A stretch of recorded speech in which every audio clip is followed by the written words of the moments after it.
ধরুন যদি এমনটি হতো সমস্ত রাশির লোক একই ফ্যামিলিতে থাকতো তাহলে ঠিক কেমন হতো।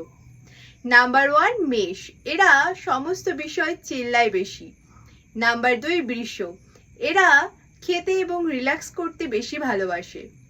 নাম্বার 3 মিথুন, এরা সবার বিষয়ে একটু বেশি নাক গলায়। নাম্বার 4 কর্কট, এরা ভাবুক এবং ইমোশনাল পার্সন হয়ে থাকে। নাম্বার 5 সিংহ, এরা বাড়ির বস হয়, এরা চায় এদের প্ল্যান মাফিক সবাই যাতে চলে। নাম্বার 6 কন্যা, এরা সকলকে জ্ঞান দিতে ভালোবাসে, কোনটা ঠিক কোনটা ভুল এই বিষয়ে।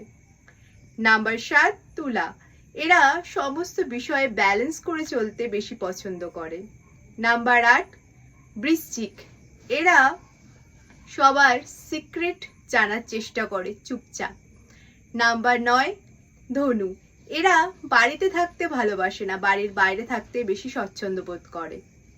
নাম্বার 10 মকর, এরা সমস্ত কাজ প্ল্যান মাফিক করতে ভালোবাসে। নাম্বার 11 কুম্ভ, এরা লজিক্যালি কথাবার্তা বলতে পছন্দ করে আর সব বিষয়ে লজিক খোঁজে।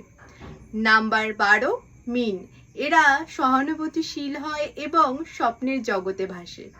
নমস্কার।